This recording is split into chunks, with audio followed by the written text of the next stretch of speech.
I didn't expect a warm welcome, but I didn't expect to be invisible either. The house was louder than I remembered. Laughter spilled from the dining room, muffled conversations rose and fell like polite waves. Someone clinked a glass. Classical music played from the Bluetooth speaker tucked into the corner bookshelf, a little too upbeat for a post-funeral brunch. I stood in the entryway, the cold clinging to my coat like a final layer of armor. No one turned. No one said my name. Mom passed by holding a tray of deviled eggs, caught a glimpse of me, and with the faintest curve of her lips, nodded toward the living room. "You can sit near the fireplace, sweetie. There's one left." The one turned out to be a folding chair, metal, dented, the kind usually pulled out for kids' tables or garage sales. Positioned farthest from the hearth, closest to the hallway bathroom. A gust of warm air from the vent overhead did nothing to chase the chill in that corner. I stared at it a second too long. Aunt Carol leaned over to her daughter and whispered, "At least she got a chair this time." Her daughter giggled behind her hand, then continued scrolling through her phone. I placed my purse on the floor and lowered myself into the seat carefully. It wobbled, and I instinctively reached for balance. My knuckles whitened against the metal arm. The chair gave a tired creak, like it too was weary of being called back into use after being hidden away. "Can I get you anything?" my cousin Greg asked from the buffet table, his tone suggesting he was only being polite because someone might be listening. I offered a weak smile. "No, I'm good." Truth was, I hadn't eaten since the funeral yesterday, but I was suddenly aware that even hunger had become a negotiation in this house. Who got to eat first, who sat where, who still counted. My spot used to be beside the fireplace.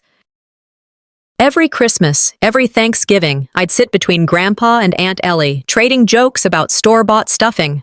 Back then, they used to call me the memory keeper, always taking photos, writing things down. But now, I wasn't even in the frame. I reached for my phone to check the time and instinctively opened the family group chat, the one titled Brightwoods Forever. It wasn't there. I refreshed the app, searched again. Nothing. I scrolled through my archived chats. No trace. It hadn't been muted. It had been removed. I blinked. Once. Twice. Then I typed Brightwood into the search bar again. Slower this time, hoping I'd made a typo. Nothing. The digital silence was louder than the conversations around me. At some point during the seating shuffle and casserole exchanges, I'd been cut out of the conversation completely. I excused myself quietly and slipped out to the hallway, dialing my sister. "Nima," I said when she picked up. "Was the group chat deleted?" There was a pause on her end, the kind that wasn't confusion, but calculation. "Oh, I thought you left," she said casually. "You haven't really been active lately. Honestly, it felt like you'd moved on." "I never left," I replied. "Well," she sighed, "sometimes silence feels like an exit." I wanted to scream, but the only sound that came out was a half laugh, like I couldn't believe how neatly they'd erased me, without a word, without a notice. I returned to the folding chair, my legs stiff. I looked around again. Every sibling had someone next to them, a spouse, a child, a shadow of comfort. My space was empty. Even my coat was gone from the hook. I walked to the rack in the mudroom. Only a child's jacket remained. Pink, too small, with a bright yellow sticky note attached. "Donation pile, outdated stuff." I stared at it for a long time. I wasn't sure if it was a mistake or a message, but deep down, I knew. It was both. I sat back down on the wobbling chair, held my phone in my lap, and started scrolling through memories. Photos, texts, voicemails, trying to find proof I still belonged. I stopped at a photo from Grandpa's 80th. Everyone smiling in the backyard, red Solo cups, Nima holding the cake. I zoomed in on the background. I was barely visible, standing near the edge of the patio, holding a plate, caught mid-blink, cropped out in every reprint that made the albums. That's when I realized this wasn't new. It had started long ago. Small things. A missing thank you card. My name left off a photo caption, not being included in the holiday slideshow. "You don't lose your seat at the table overnight," I whispered to myself. "It's taken from you, inch by inch, until you're standing outside, wondering if it was ever yours. I looked up, watched Nima clinking glasses with her husband across the room. Wade and Helen smiled as if nothing in the world had cracked. In this house, love had always been loud, visible in gestures, in toasts, in public hugs. And invisibility? That was the real punishment. You couldn't accuse anyone of it because there was nothing to point at, just space. Dinner ended and people started to gather their things. I moved back to the coat rack, hoping maybe mine had been tucked somewhere behind the others. Nothing. I asked quietly, "Did anyone see my coat?" Silence. Uncle Rob shrugged. "Wasn't anything labeled, right? Might have gone in the donation pile." My chest tightened. I pressed my lips together, nodded, then stepped back toward the hallway, heart pounding not from cold, but from clarity. They didn't just want me gone. They'd already started cleaning me out. I didn't breathe for a full 10 seconds. And then I reached for the light. The moment I flipped the switch in Grandpa's old study, the air felt heavier. The overhead bulb flickered once before settling into a dim glow. My hand hovered over the folder I had just pried loose from the locked drawer, the one I had opened using the same pen Grandpa always carried in his shirt pocket. The pen, he once said, knew more family secrets than the dinner table. The folder was thick, labeled in Grandpa's cursive, shaky but deliberate. Estate, transfer draft, pending Nima. My name was nowhere on the tab. I opened it slowly, pages shifting with the whispery sound of dust escaping silence. There were charts, signatures, bank transfers, a spreadsheet showing names and percentages. Wade, Nima, Helen, even Greg. But not me. Somewhere between the lines, I was erased. Again. The next morning, I stepped into my room, hoping to gather myself. The air inside had shifted since the day before. The small wooden box I kept on the desk was open. I always kept it closed. Not locked, but closed. Inside had been birthday cards, faded photos, and one letter I never left behind. The one Grandpa gave me the week before his stroke. He'd written, in ink that had begun to fade before the envelope even sealed, "I see you, even when no one else does." I used to read that line on the hard days, the days I started to doubt I ever meant anything to this family. And now, the letter was gone. I checked under the desk. I pulled the drawers. Nothing. Every card was still there. Except that one. Someone had gone through my things, not to steal cash or jewelry. No, just to take that one sliver of proof that I had ever been deeply known by him, that I had been loved not out of obligation, but by choice. Hours later, they gathered in the living room, passing around old stories like cheap wine. Laughter rose over lukewarm coffee and sugar cookies that were supposed to taste like Grandma's but never quite did. Nima sat in the center, cross-legged on the arm of the couch, a folded paper in her hand. "This was from Dad," she said, a sparkle in her eye, pausing for effect. "He gave it to me on my 25th. She unfolded the letter, smoothing it like a relic. My stomach turned before she even read the first line. I knew that paper. I knew the tiny ink smudge near the top. I knew the way Grandpa curled his Y's. "Love you always, Nima," she finished, smiling as she held it up. I didn't say a word. Not one person looked confused. No one blinked or said, "Didn't Elena have a letter like that?" No, because no one remembered. Or worse, they remembered and didn't care. I felt my hand tighten around the ceramic mug in my lap. My knuckles ached. When you're invisible long enough, even your memories become community property. After the group broke up, I wandered into the kitchen to refill my coffee. Uncle Gary leaned against the counter, sipping his black as usual, like bitterness was a badge of wisdom. He didn't look at me when he spoke. "Didn't think you'd come back for this whole thing." I glanced up. "Excuse me?" "I mean, I figured you'd moved on, left all this behind." He finally looked over. "Guess I was wrong." There was no malice, just vacancy. The way someone might comment on weather, or an old acquaintance they once shared a cab with. I forced a smile. "Yeah, well, surprises happen." He nodded, sipping again. "Family's complicated. Always has been. He walked away before I could respond, but the words stuck to me like wet leaves. Not because they hurt, but because of how easily they slid out of him. They had already moved on. In their heads, I was the one who drifted, detached, disconnected. I had become a memory they chose not to dust off. Back upstairs, I sat in Grandpa's old armchair. The cushion had sunk a little deeper than I remembered, probably from years of use, or maybe just the weight of things unsaid. I looked around the room. What else had been touched, reassigned, twisted into someone else's story? The closet still had his coats, but the shelf of notebooks had been tampered with. I knew the order. I remembered the burgundy one was always second from the top. Now it was third. Little things like that, subtle enough to be overlooked, significant enough to scream when you knew what you were looking at. If they'd take a letter, what else would they take? In American families, we're taught to keep peace out of respect for the dead. Don't stir the pot. Don't dig up drama. Let things lie. But what if silence isn't peace? What if it's just convenience, a clever way to bury truths alongside the body?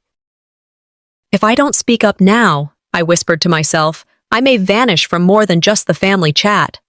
That night, while everyone had gone to bed or buried themselves in Netflix and wine, I walked back into Grandpa's study. I took the pen again. The same pen. The one with the gold clip and the tiny dent where he once caught it in a door. I used it to lever open the drawer I hadn't dared touch since the brunch. Behind the hanging files, tucked flat beneath a stack of Old Town Council minutes, was another folder, slightly newer, no dust. The tab read, Transfer Draft, Pending Nima. I pulled it free. I didn't sleep much that night. Every time I closed my eyes, that folder labeled Transfer Draft, Pending Nima burned into the back of my eyelids like a brand. It wasn't just the content, it was the fact that it existed, quietly, confidently, as if my absence had been planned into the equation all along. By morning, snow had started to pile outside the windows in heavy, wet layers, the kind that muffled footsteps and dulled every sound. I walked past the hallway that led to the bedrooms, down toward the main corridor where the family's gallery wall hung, the visual record of a life we were all supposed to have shared. The frames gleamed. Someone had cleaned them recently, not just wiped them, but polished them, aligned them perfectly. Every glass pane shone, catching the soft daylight like a curated memory museum. Every frame, except one. It sat lower than the rest, closer to the floor, tucked between a dusty cabinet and a sagging plant. It was crooked, a little askew, like it had been nudged but never fully straightened. I crouched slowly, reached out, and pulled it closer. It was a photo from Grandpa's 75th birthday party, the backyard one with the red checkered tablecloth and the ridiculous paper crowns. Everyone was there. Wade, Nima, even Helen smiling wide like she hadn't burned every bridge since. And then I saw it. There was a gap where I should have been. Not a blurred face, not a smudge or lighting error, a complete reprint. And in my place, a carefully cropped image of Nima, laughing, holding a plate of cake. My body had been replaced, literally edited out. Someone had paid to have this professionally redone, reprinted, reframed, and rehung like the original never existed. I pressed my thumb to the corner of the frame where the edge of my old shoulder, the one still visible in the original, had been. It was gone. The message couldn't have been clearer. You were never really part of this. The opposite of love isn't hate, I muttered. It's indifference. Because hatred acknowledges presence. Indifference simply deletes. I carried the photo to the kitchen where the coffee machine hissed softly. Nima stood by the sink, texting one-handed, her other cradling a mug. She glanced up, blinked once. Need something? I held up the photo. This is fake. She squinted. What do you mean? This isn't the original, I said, voice steady. You had it reprinted. You took me out. She smiled, not cruelly, worse, politely. I don't remember you being in that one. You don't have to remember. I was there. She shrugged, set her mug down, and walked away like I had just mentioned a grocery list item they'd forgotten. Outside, snow tapped gently against the windows. I grabbed my coat and stepped onto the back porch, needing air. That kind of air that feels like survival. Mrs. Carrick was already out there, wrapped in her shawl, seated on the bench near the hydrangeas Grandpa had planted 5 years ago. She turned as I approached, her old eyes squinting with that mix of suspicion and softness older women wear like second skin. "Still standing, huh?" she said. "Trying," I replied. She patted the bench beside her. "Your grandfather used to sit here every Thursday, with you." I sat. "I don't know if anyone remembers that but us." "Oh, they remember," she said, her voice rough. "They just don't want to." She took a long pause, then added, "He told me once that you were the only one who ever listened, that everyone else talked about the future, but you paid attention to the moment." My throat tightened. "He said," she went on, "if anyone deserved anything from him, it was the quiet one who stayed." I blinked quickly, looked away. "Why are you telling me this now?" "Because he wanted to tell you something before the end." "But your parents, they didn't let me see you after the funeral, claimed you were already gone back to Portland." I knew that wasn't true. I let her words settle. I couldn't even muster anger, just a slow, growing understanding that the exclusions weren't accidents. They were orchestration. "I should have found you sooner," I whispered. She leaned in. "You still can. Whatever he meant to tell you, it's probably still somewhere in that house, but they'll bury it if you let them." Later that afternoon, I sat alone in Grandpa's armchair again, letting the weight of her words settle into my bones. The light outside had dimmed.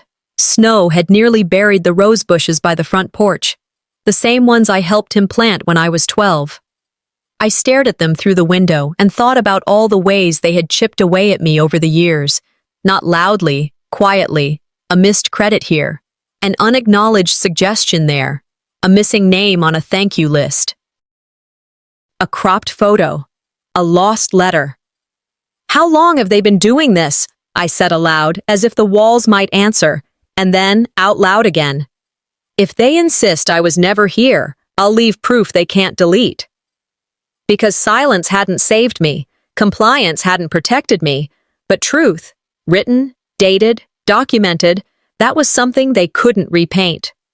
That night, after everyone was tucked away in bedrooms or half drunk in front of fireplaces, I crept into the attic. The floor groaned under my steps, but no one stirred. I made my way past the boxes of seasonal decorations, the moth-eaten coats, and the old wooden chest where Grandpa kept the journals he didn't want anyone else touching. I lifted the last box off the top. Beneath it, wrapped in a plastic grocery bag, was a slim, worn notebook. Its cover was soft leather, cracked at the corners.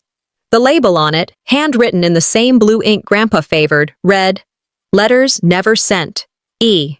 Dinner at the cabin felt less like a family meal and more like a carefully staged theater production, full of subtle cues, tight smiles, and unsaid lines delivered by glances. I sat near the far end of the table, where no one had to pass me anything.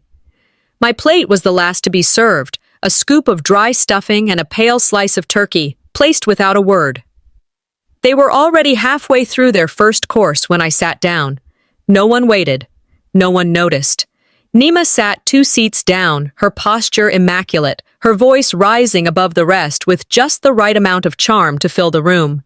She was holding a tablet, scrolling, laughing, and finally turning it toward Wade. "There it is," she beamed. "Page 3, bottom left." Wade squinted, then broke into a grin. "Look at that, featured in the state publication." Helen leaned over.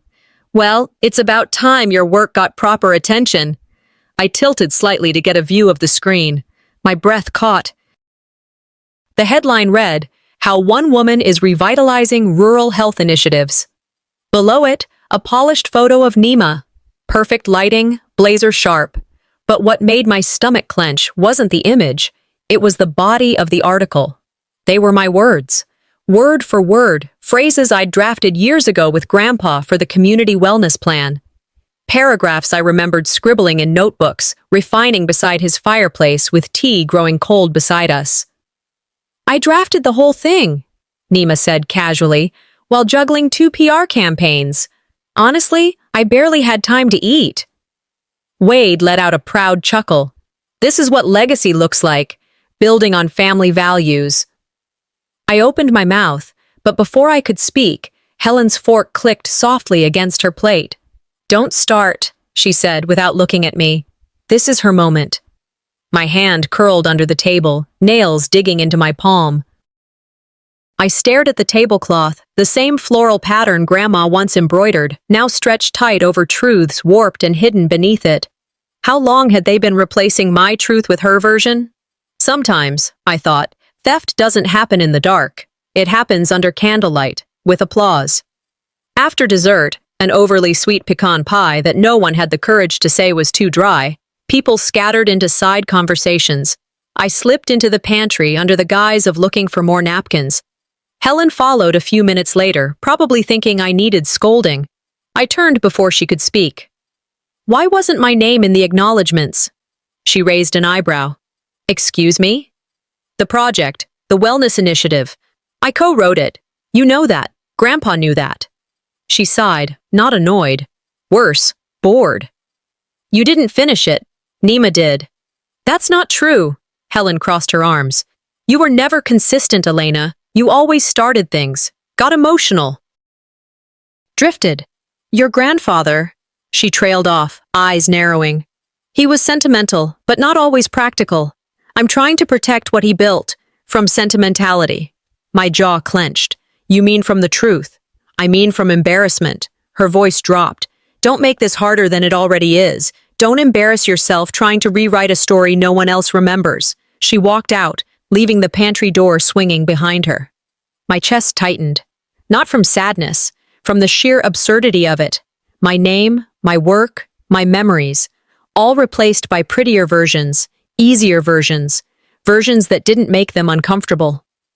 I stepped outside through the side door, the air cutting into my skin with merciless honesty.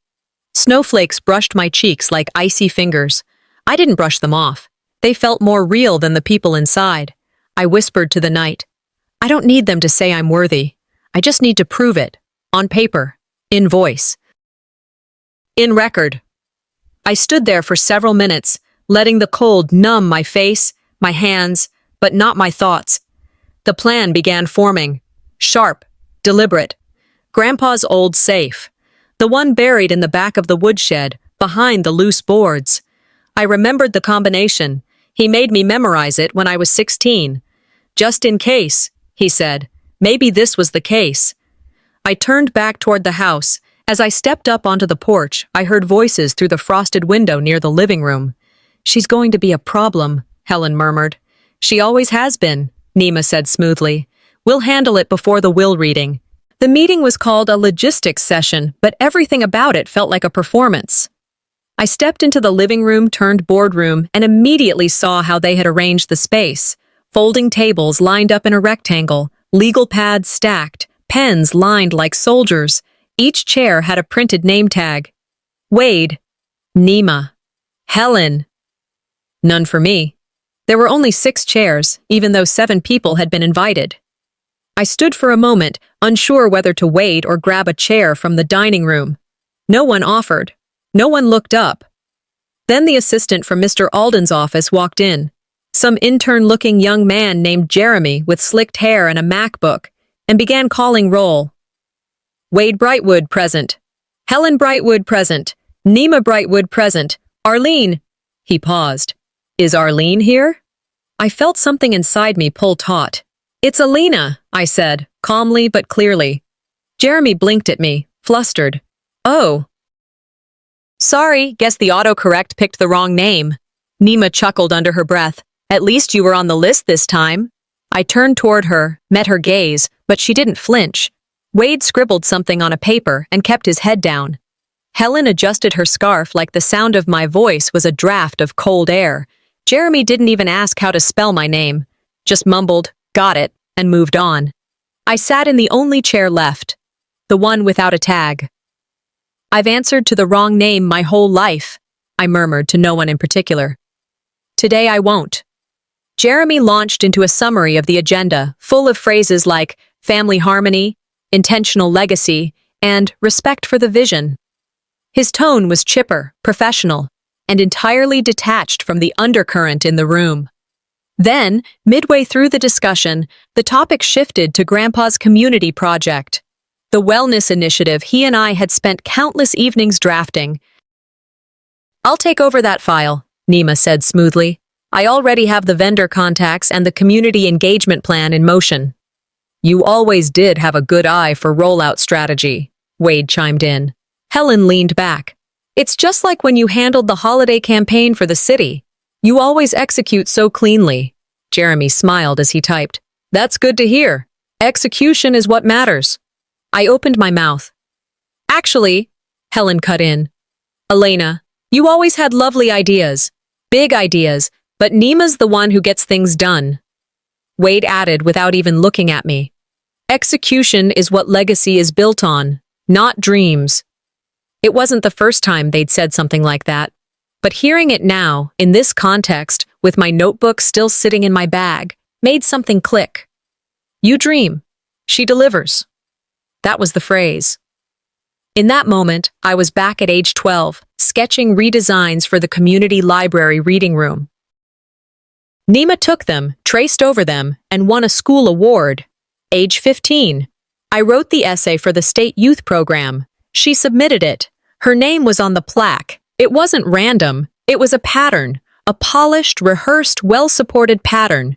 They had dismissed me with elegance, dressed the theft in compliments, wrapped it in, "She just doesn't follow through." I reached into my bag and pulled out Grandpa's notebook. I didn't open it, just set it on the table. Wade's pen stopped mid-note. Nima stiffened. Helen didn't move, but her eyes flicked toward it like it might be a detonator. "I think it's time," I said, voice even, "that we acknowledge there's more than one version of this story, and mine is finally coming out." The room was silent for a beat too long. Nima laughed. "Elena, this isn't a competition." "No," I replied. "It's a correction." Jeremy tried to reset the tone. "Well, I think we can revisit contributions when we finalize minutes." I turned to him. "I'd like my name spelled correctly in the minutes, and I'd like a copy sent directly to me, not to the family thread, not filtered through anyone else." He nodded, flushed, suddenly realizing this wasn't going to be the breezy check-in he thought it would be. "Be the squeaky wheel," Grandpa used to tell me. "It's the only one that gets grease." I was done being polite. I looked directly at Helen. Being quiet never earned me a seat, so I'll build my own table and name the chairs myself. The meeting wrapped shortly after, awkward and fast, chairs pushed in too loudly, papers stacked without eye contact. As I packed up my things, Nima slid beside me. Her voice was low. "Careful, Elena. Some stories are better left untold." I zipped my bag. "Not this one." She raised an eyebrow but said nothing else. I walked straight to Grandpa's study. The same pen I'd used before was still in my coat pocket. I unlocked the bottom drawer and pulled it open. Inside were 3 envelopes. One had my name, the second had a signature, the third changed everything. After Nima's whisper the night before, my hands had already started folding shirts. It was instinctual, the kind of motion you do when your body understands what your pride won't yet say aloud. The next morning, I packed light. 1 overnight bag, toothbrush, a change of clothes, Grandpa's notebook, the pen, and the envelope marked E. My coat hung off my shoulders like armor. I wasn't sure I'd still be allowed to wear. The hallway was quiet when I stepped out of the guest room, but Helen's voice stopped me before I made it to the door. "Elena," she said calmly, "let's talk for a moment." Wade appeared behind her, his expression carefully neutral. He spoke with that tone that always meant things had been decided long before I was invited in. "We all think it's best if you take a couple days to reflect." "On what?" I asked. "Everything," Helen said, as if that answered anything. Wade continued. "The house is full. There's tension. You've been emotional." "You're asking me to leave?" Helen raised a hand. "We're offering you space. The mudroom's quiet, secluded, just until after the reading. We want to avoid unnecessary conflict." My old bedroom, the one with the blue curtains and bookshelf still lined with Nancy Drew novels, was already being used. I'd seen Maisie's sleepover bag there the night before. Glittery slippers, a unicorn eye mask, her tablet charging near my old lamp. I nodded slowly. Right? Conflict. I walked down the hallway like someone leaving a courtroom, not a home. Each step felt louder than the last. When I reached the mudroom, the door creaked as if embarrassed to be assigned this role. The smell hit me first. Bleach, dampness, forgotten laundry. The cot in the corner had no sheet, just a folded blanket thin enough to see light through. There was a plastic water jug on the shelf, and 2 expired granola bars labeled emergency stash. I didn't bother asking for anything else. I laid down, fully dressed, wrapping myself in the coat I'd worn to Grandpa's funeral. The same coat they joked was too somber when I arrived. A vibration from my phone startled me. A notification from the family group story. I opened it. Laughter echoed. Wade was in the kitchen, carving a pie. Helen poured wine. In the background, Nima's voice piped up, off camera. Just leave her in the mudroom. She thrives in low light. Laughter. Not cruel. Worse. Casual. Then the camera panned past the hallway, catching a blur of the closed door. My door. Nima flipped her hair.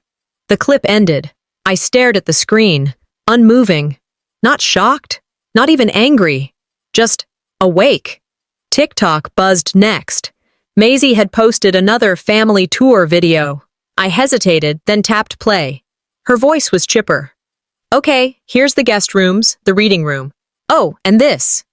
The camera pointed directly at the mudroom door. Drama corner, someone whispered, giggling. Don't wake the ghost.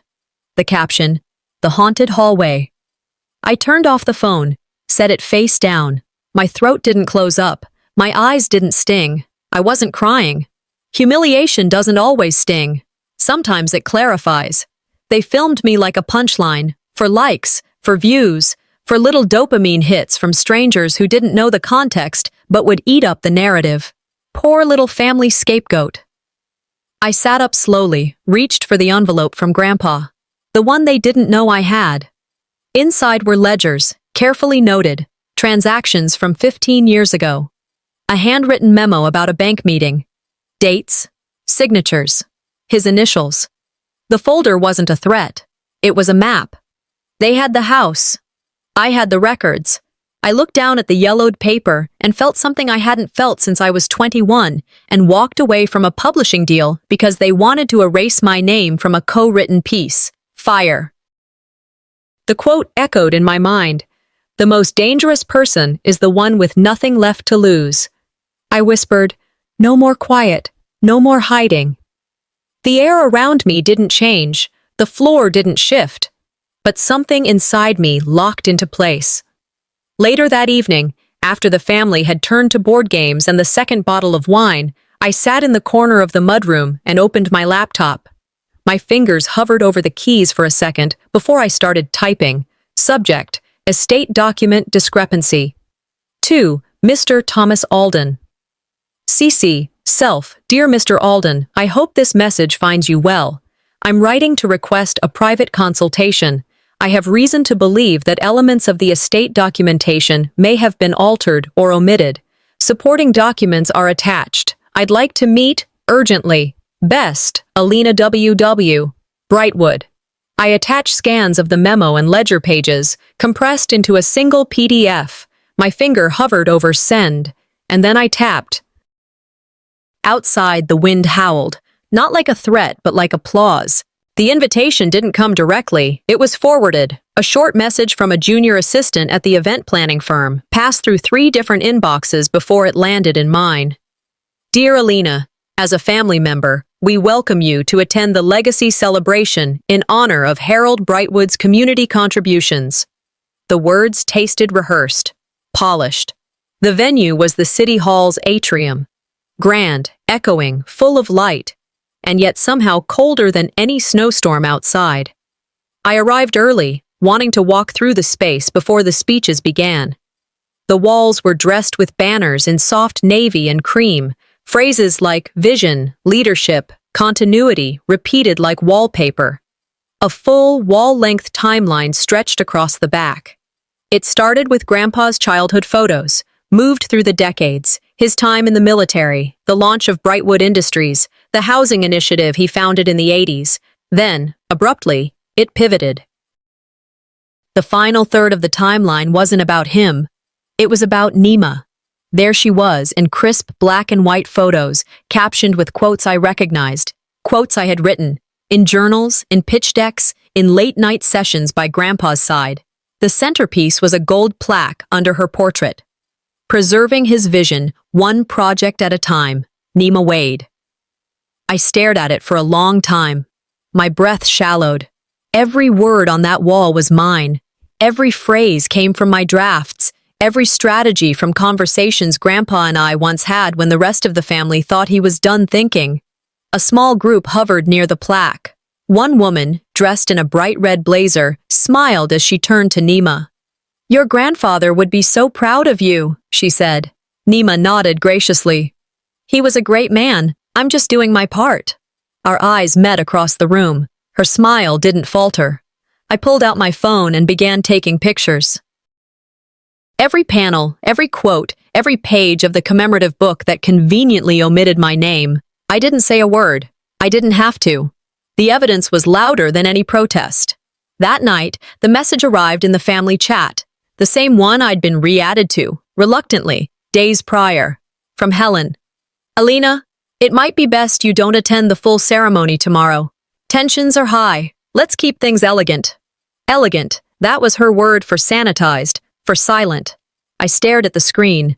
Beneath the message, a photo of the event schedule. My speech, the 3-minute tribute Grandpa had asked me to deliver in a letter I now carried, was gone, replaced by a legacy panel discussion moderated by Nima. I didn't respond right away. I waited. Wade called 2 hours later. I let it go to voicemail. His voice was steady. "Alina, we all want to honor your grandfather, but tomorrow needs to be about unity, not stirring up old debates." Old debates. As if legacy theft were an opinion. I pressed play again, just to hear his voice flatten the truth one more time.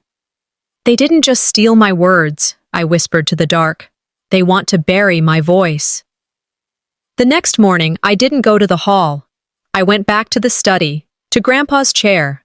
I set the commemorative book beside his oldest journal and began cross-referencing. Page by page, dates matched, terminology mirrored, even typos were identical. They hadn't even bothered to rewrite what they stole. I scanned every page, created a digital folder on a private drive, named it Truth Archive. Inside it, a timeline, side-by-side screenshots of Nima's quotes and my drafts, photos of the wall. An audio clip of Grandpa saying, "She's the one who built this." Then I picked up the phone and called Mr. Alden's office. I didn't ask for the front desk. I asked for him. When his assistant said he was in a meeting, I replied, "It's urgent, and it's not about money. It's about legacy fraud." The meeting was booked for the next day. Quiet, private, off the books. I leaned back in the chair and stared at the ceiling, tracing the cracked paint line that Grandpa always said looked like a lightning bolt. "They're not protecting family," I said aloud. "They're protecting branding." My voice echoed. I remembered what Mrs. Carrick told me on the porch. "He wanted to tell you something before the end, but your parents wouldn't let him." They never protected the truth. They just managed the optics. That night, as I zipped up the folder and prepared to sleep, something caught my eye under the door. A red envelope. No stamp. No handwriting. Just a wax seal. The family crest Grandpa used on Christmas cards. I opened it slowly. Inside, one line, typed. "If you speak tomorrow, we all lose. Choose wisely." No name. But I didn't need one. I held the envelope, cold in my hand. And for the first time, I didn't feel fear. I felt ready. The lobby outside the legal office felt colder than the air beyond the glass doors. I was the last to arrive, not by mistake, but by choice. I didn't want to sit and make small talk with people who hadn't said my name without a sneer in over a decade. I stepped into the conference room with steady breath, holding Grandpa's leather-bound journal tight under my arm. The sealed envelope rested in my purse, warm from the heat of my palm. The room was rectangular, sterile, Chairs lined in neat rows, contract folders stacked with tabs in pre-labeled piles. No photos, no tribute, no sign that the man whose voice used to fill a house now filled nothing but legal space. Nima sat at the center of the table, Wade beside her, Helen flanking the other side. There was a calmness to their arrangement, polished, practiced, powerful. Only Mr. Alden gave me a look, a slight nod, nothing more. The only seat left was the folding chair at the far end, near the outlet. No name tag. I sat. Wade cleared his throat. "Before we begin," he said, with the confidence of someone who thought this was already over, "I think it's important to clarify that whatever is said today, Alina was not a formal part of Dad's estate decisions. This reading is procedural, not personal." Helen nodded with subtle approval. Nima folded her hands in her lap, lips curved in a calm smirk. I said nothing. Mr. Alden paused, then, with precise calm, reached into his leather briefcase and pressed play on a small recorder. A crackle. Then Grandpa's voice, rougher than I remembered, but clear. "If they tell her she's getting nothing, they're lying. I made sure of that." No one moved. The silence was physical. Wade's mouth opened, then closed. Mr. Alden said, "That's dated 2 weeks before his hospitalization. Verified, time-stamped, admissible." I didn't smile. I watched, measured every flicker of discomfort on their faces. This wasn't a victory. Not yet. "This was only the beginning," Mr. Alden continued. "He left a video as well. Would you like to proceed?" Helen shifted uncomfortably. "Is that necessary?" "It was his explicit request," Alden said, plugging in a flash drive. The screen lit up. Grandpa appeared, thinner, older, but sitting tall in the chair we used to share for chess. Behind him was the bookshelf I dusted every spring. He looked into the camera. "To the one who stayed when everyone else left, this is yours." I inhaled slowly. He went on to reference specific items, none of which appeared in the printed estate plan we were all given. A trust, registered separately. Assets moved before his final hospitalization. Rights to intellectual property, deeds to properties they didn't even know existed. "If they deny her presence," Grandpa said, "let this restore it." Helen leaned forward. "That can't be binding." Mr. Alden held up a notarized schedule. "It's legal, filed with a separate firm." "My office was only looped in because of the family complications," Nima interrupted. "This is ridiculous. He wasn't of sound mind." "Dated before his cognitive decline," Alden responded, already flipping to the next folder, "and signed in the presence of 2 witnesses." I still hadn't said a word. My hand rested on the journal, but I wasn't done. I waited until the video ended. Then I spoke. "Was the cabin on Mirror Lake included in the sale last month?" Wade looked like he'd been slapped. Helen answered for him. "That property was under shared ownership. It was vacant." "It wasn't vacant," I replied. "I was staying there 3 weekends a month. You knew that." I reached into my purse and placed a folded paper on the table. "This deed says otherwise." Mr. Alden picked it up, scanned, nodded. "Signed and transferred to Alina Brightwood on February 14th, 2 weeks before hospitalization." Helen's voice dropped. "That wasn't in the estate file." "Because you removed it," I said calmly, "and sold it illegally."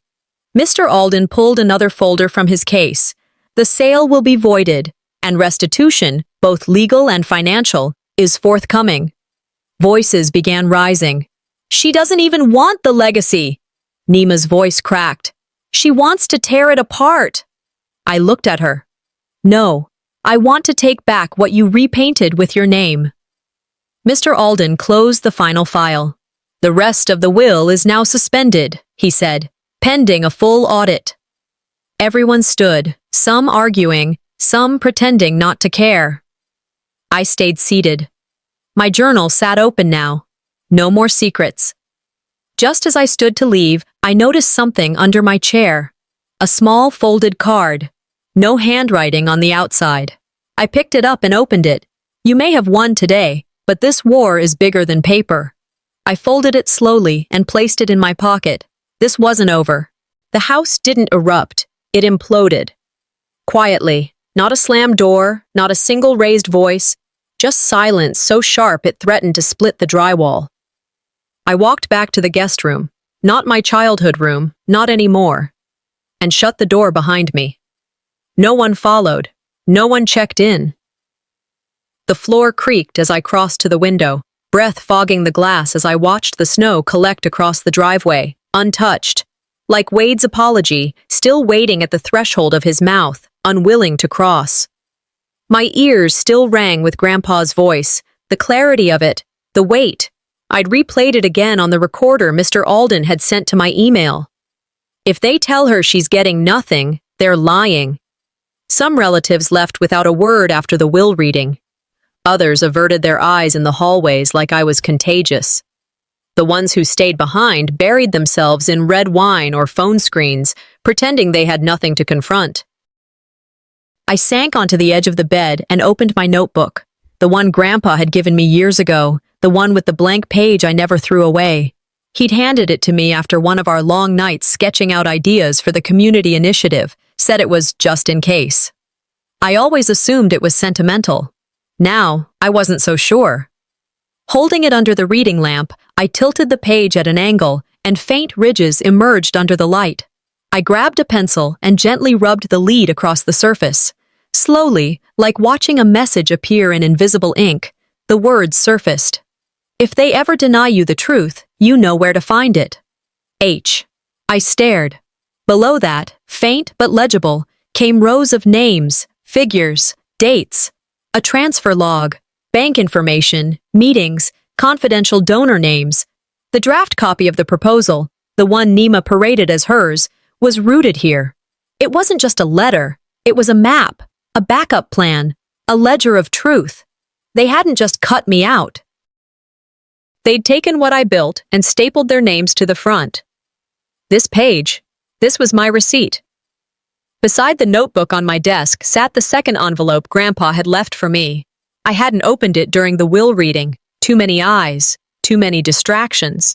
But now, in the thick silence of this fractured house, I slid my finger beneath the seal. Inside was a letter. Simple paper. Ink faded from time, but his handwriting, meticulous and familiar, was intact. To E. Only Grandpa called me that. I knew they wouldn't let you speak. I failed to give you the mic when I should have passed it to you. I thought I had more time. But if you're reading this, it means the storm came. Stand tall. I trust you to carry what they tried to bury. There were more words, references to the cabin project, the trust drafts, even the community board where I was supposed to have a seat but was never invited. But it was that one sentence that knocked the wind from me. I trust you. Not to win, not to fight, but to remember and record. The tears came silently, not painful, not bitter, just release. That letter was never mailed. I could feel it. Helen must have intercepted it. Maybe it arrived after his death and was tucked in a drawer, left to fade. But fate has a way of sneaking past intention. Later that evening, the house moved like a funeral procession in slow motion. Wade slammed the pantry door after what I assumed was a very uncomfortable call with his lawyer. Nima hadn't come downstairs at all. Her door remained closed, but her Instagram was active. Filtered selfies paired with captions like, "Some people live for drama. I prefer legacy." Helen passed me once in the hallway. No eye contact. Her expression as blank as the estate folder she used to guard, like gospel. Then, just before I returned to my room, I noticed a small folded paper slipped under my door. I picked it up carefully. It was from Maisie. Scribbled in purple crayon. I believe you. That tiny sentence weighed more than the whole legal hearing. She didn't have to understand it all, but she knew enough. I sat on the edge of the bed and held the note like it was sacred. In a house full of gaslight and erasure, 5 words from a child felt like confirmation from the universe. I thought about something I'd once read in a psychology journal. Family dysfunction doesn't always erupt. Sometimes it folds in on itself, like paper in flame, silently, until the shape is gone. They didn't destroy me with rage. They erased me with silence. I answered with ink. And just as I folded the unsent letter back into its envelope, My phone rang. A number I recognized. Mr. Alden's voice came through, low and steady. "Alina, I think you should come to my office," he said. "I've found something that wasn't meant to be found." I didn't hesitate. I reached for my coat and slipped the notebook and letter into the inside pocket. As I stepped outside into the quiet snow, the air bit at my face, but I felt nothing except movement. Direction. "Let's finish this," I whispered. The snow hadn't stopped. It drifted down in slow spirals as I stepped into Mr. Alden's office that morning, my boots wet, coat heavy with the damp smell of pine and the scent of last night's resolve. He stood when I entered, his expression unreadable. A stack of papers sat on his desk, organized with surgical precision. "Alina," he said, motioning to the chair opposite him. "What I'm about to show you changes the landscape entirely." I sat, removed my gloves slowly, then nodded. "I'm ready." He slid the manila folder across the desk. My name was typed neatly on the tab. Secondary Trust, Authorized Beneficiary, EW. I opened it. Grandpa had created another trust, separate, entirely off the books from the family estate, registered under a firm none of them had access to. The documents outlined everything: his holdings in the Community Redevelopment Project, copyright to his published memoirs, royalties from the industrial design still licensed across the West Coast, and, at the end, a deed to the original Brightwood homestead, transferred in full, no co-signatories. The total value listed, $3.4 million. Mr. Alden leaned forward. This was his backup plan. I blinked. Why me? He didn't hesitate. Because he trusted you to hold the integrity of it. He gave them the face of the empire. But you? He gave you the soul. I didn't cry. I didn't gasp. I just nodded. Quietly. A little more of the weight I'd carried shifted off my chest. By midday, the news had started circulating. Not through gossip, but through fact. Documents leaked to the press, a reporter catching wind of the legal audit Mr. Alden filed to protect the second trust. By evening, Nima had already posted a black-and-white Instagram story with a single quote, "Blood isn't thicker than betrayal." Her eyes, lined in perfect eyeliner, stared into the distance like a misunderstood heroine. The caption didn't name me, but it didn't need to. Wade reacted by hosting a dinner with a few of Grandpa's former board members, spinning the entire ordeal as legal confusion and estate manipulation by external parties. I wasn't invited. I wasn't even referenced in the recap email forwarded to local stakeholders. Helen stopped speaking to me entirely. Instead, she referred to me in third person, once while I was standing 10 feet away. "She doesn't understand what legacy takes," she told Wade over breakfast. I cleared my throat. She didn't even blink. Later that day, a cousin texted me, "They're calling you unstable, emotional, obsessed." At a coffee shop 2 blocks from the courthouse, I overheard 2 women talking near the pastry counter. "You know, some people just aren't built for legacy," one of them said, unwrapping her muffin. "They chase attention instead of building something real." I sipped my coffee slowly and took a mental photo of their voices. No one had expected me to keep receipts, but I had. I didn't yell, I didn't post rebuttals. I let the documents speak. And then the system did the rest. Mr. Alden confirmed the trust's legitimacy to a local journalist. By law, he had no reason to hide it. Within 24 hours, the article went live. Daughter's hidden inheritance reveals truth about Brightwood Empire. Nima's image on the legacy wall was quietly removed from the city center's rotating tribute slideshow. No press release. No explanation. Emails from 3 years ago surfaced. Drafts of the initiative pitch I had written under my pseudonym, E. Sinclair. A handwriting analyst verified the match. Grandpa's editor backed it up. For the first time, my name was printed beside the word founder. And still, I didn't feel victorious. I felt, still, like something had landed. Not like a bird, but like a gavel. Justice doesn't always heal, but it sets the record straight. "They silenced me with shame," I told Mr. Alden, as he handed me the original deed, finally filed in my name. I answered with signatures. He nodded. That's how the system works. It doesn't reward the loud. It rewards the documented. That night, back in the guest room, I stared at the ceiling. The one I used to count during storms when I was 10. It felt unfamiliar now, shrunk, like the house had coiled in on itself. My phone buzzed. An email. Subject: Interview opportunity. Your story. From podcast.producer@truthvoice.fm. We've been following your story. We believe people need to hear it. Would you be willing to share? I stared at the blinking cursor for a long time. Then I clicked draft reply. Fingers hovered. And then I typed, let's talk. The house didn't look like it had survived a battle. It looked like it had been evacuated. Quietly. Furniture was half-packed, the dining table bare. The usual smell of spiced candles had been replaced by the sterile scent of cleaning spray and cardboard boxes. I walked slowly through the halls. No one rushed me. No one even acknowledged I was there. The silence wasn't peaceful. It was shameful. Not mine. Theirs. Nima avoided eye contact altogether. I passed her in the hallway, and she turned her body just enough to pretend I wasn't there. Wade didn't speak a word. Helen? She floated through the house like I was invisible. She did it so well, I started to believe she'd trained for it. Photos from the stairway gallery were being sorted into piles, some framed, some tossed into donation bins like they were t-shirts that no longer fit. My face wasn't in any of them, not anymore.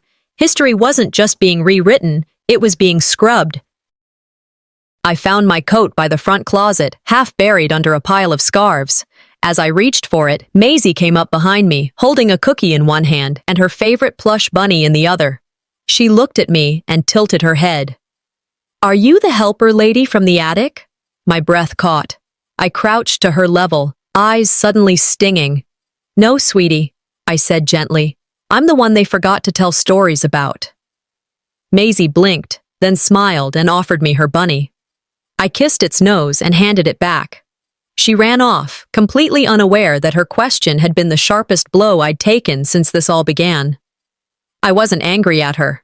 She didn't do it on purpose. But that was the cruelty of it. Being erased so completely that the next generation wouldn't even know you existed. Later, in my room, I began packing the last of my things. I didn't take much. Just what mattered. Grandpa's pen, his ledger, my journals, the scanned documents. A scarf I wore the day he taught me how to light the wood stove. I left behind everything else, things they would either burn or pretend were never mine. In the hallway stood the family tree plaque Helen had commissioned a decade ago. My name was engraved near the bottom, crooked, added months after the others. I ran my finger over it once, then reached up and quietly removed it. No one saw. No one stopped me. I didn't announce I was leaving. I didn't pack loudly or slam doors. I chose myself, and I walked out the front door like someone who had nothing left to ask for.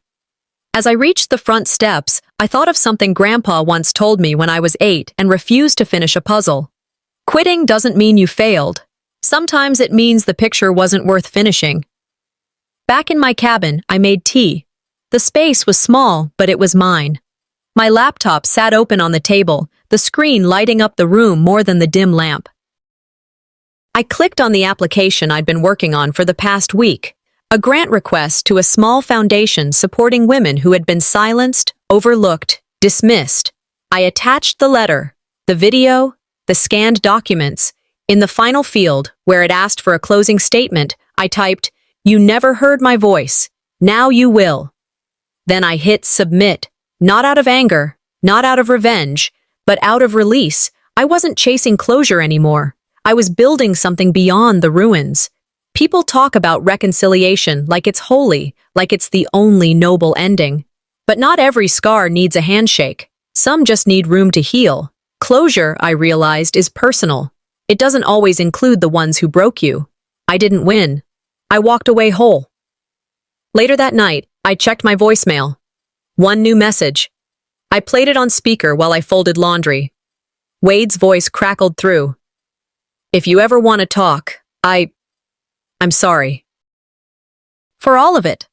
I stared at the phone. I didn't delete the message, but I didn't call back. Instead, I whispered to the silence. Some fires don't need water. They need distance.